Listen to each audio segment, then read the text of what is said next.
Assembly ముందుకు 5 కీలక బిల్లులు రానున్నాయి. ఎస్సీ వర్గీకరణ, రిజర్వేషన్ల హేతుబద్ధీకరణ బిల్లును శాసనసభలో సీఎం రేవంత్ రెడ్డి ప్రవేశపెట్టనున్నారు. బీసీలకు 42% రిజర్వేషన్లు పెంచుతూ 2 వేర్వేరు బిల్లులు ప్రభుత్వం ప్రవేశపెడుతోంది.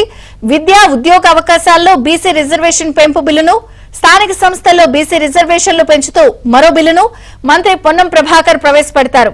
అలాగే తెలంగాణ దేవాదాయ, ధార్మిక, హిందూ మత సంస్థల సవరణ బిల్లును మంత్రి కొండా సురేఖ సభలో ప్రవేశపెడతారు.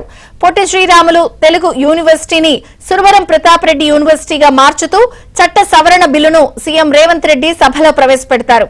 ఎస్సీల వర్గీకరణ కోసం ఏర్పాటైన ఏకసభ్య కమిషన్ తెలంగాణలోని 59 ఎస్సీ కులాలను 3 గ్రూపులుగా వర్గీకరించి ఆయా గ్రూపుల వారీగా 15% రిజర్వేషన్ను కేటాయించింది. గ్రూప్ 1 లో సామాజికంగా, ఆర్థికంగా, విద్యాపరంగా అత్యంత వెనుకబడిన, పట్టించుకోని కులాలను చేర్చి వారికి 1%, గ్రూప్ 2 లో మధ్యస్థంగా లబ్ధి పొందిన షెడ్యూల్ కులాలను చేర్చి వారికి 9%, గ్రూప్ 3 లో మెరుగైన ప్రయోజనం పొందిన కులాలను చేర్చి వారికి 5% రిజర్వేషన్లను కేటాయించి నివేదికను ప్రభుత్వానికి అందించింది. ఆ వర్గీకరణకు తెలంగాణ ప్రభుత్వం చట్టబద్ధత కల్పించనుంది. తద్వారా ఆయా వర్గాలన్నింటికీ మేలు జరుగుతుందని ప్రభుత్వం భావిస్తోంది.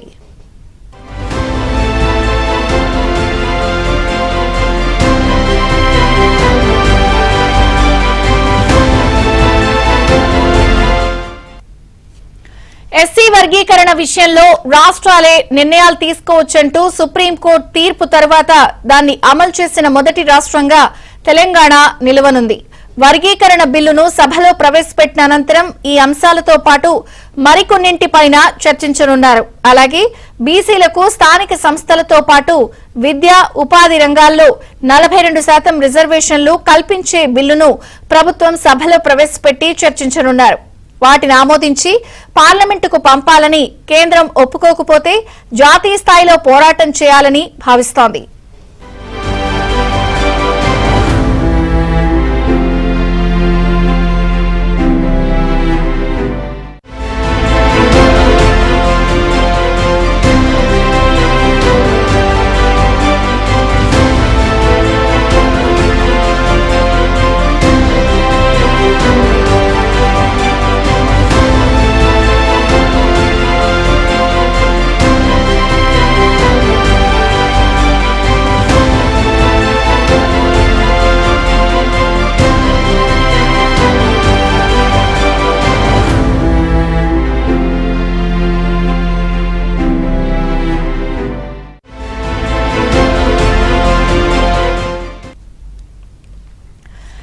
ఇవాళ తెలంగాణ అసెంబ్లీ ముందుకు 5 కీలక బిల్లులు రానున్నాయి.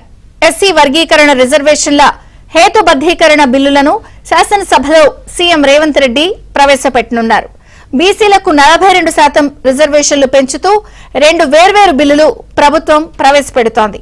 విద్యా, ఉద్యోగ అవకాశాల్లో బీసీ రిజర్వేషన్ పెంపు బిల్లును, స్థానిక సంస్థల్లో బీసీ రిజర్వేషన్ల పెంచుతూ మరో బిల్లును మంత్రి పొన్నం ప్రభాకర్ ప్రవేశపెడతారు. అలాగే తెలంగాణ దేవాదాయ, ధార్మిక, హిందూ మత సంస్థల సవరణ బిల్లును మంత్రి కొండా సురేఖ సభలో ప్రవేశపెడతారు. పొట్టి శ్రీరాములు తెలుగు యూనివర్సిటీని సురవరం ప్రతాప్ రెడ్డి యూనివర్సిటీగా మార్చుతూ చట్ట సవరణ బిల్లును సీఎం రేవంత్ సభలో ప్రవేశపెడతారు. ఎస్సీల వర్గీకరణ కోసం ఏర్పాటైన ఏకసభ్య కమిషన్ తెలంగాణలోని 59 ఎస్సీ కులాలను 3 గ్రూపులుగా వర్గీకరించి ఆయా గ్రూపుల వారీగా 15% రిజర్వేషన్ను కేటాయించింది. గ్రూప్ 1 లో సామాజికంగా, ఆర్థికంగా, విద్యాపరంగా అత్యంత వెనుకబడిన, పట్టించుకోని కులాలను చేర్చి వారికి 1%, గ్రూప్ 2 లో మధ్యస్థంగా లబ్ధి పొందిన షెడ్యూల్ కులాలను చేర్చి వారికి 9%, గ్రూప్ 3 లో మెరుగైన ప్రయోజనం పొందిన కులాలను చేర్చి వారికి 5% రిజర్వేషన్లను కేటాయించి నివేదికను ప్రభుత్వానికి అందించింది. ఆ వర్గీకరణకు తెలంగాణ ప్రభుత్వం చట్టబద్ధత కల్పించనుంది. తద్వారా ఆయా వర్గాలన్నింటికీ మేలు జరుగుతుందని ప్రభుత్వం భావిస్తోంది.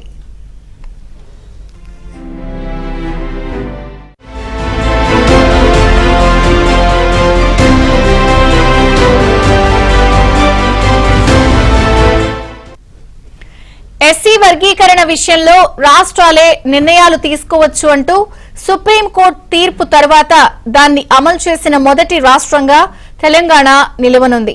వర్గీకరణ బిల్లును సభలో ప్రవేశపెట్టిన అనంతరం ఈ అంశాలతో పాటు మరికొన్నింటిపైన చర్చించనున్నారు.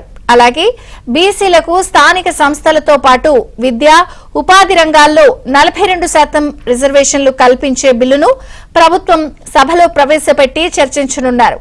వాటిని ఆమోదించి పార్లమెంటుకు పంపించాలని, కేంద్రం ఒప్పుకోకపోతే జాతీయ స్థాయిలో పోరాటం చేయాలని భావిస్తున్నారు.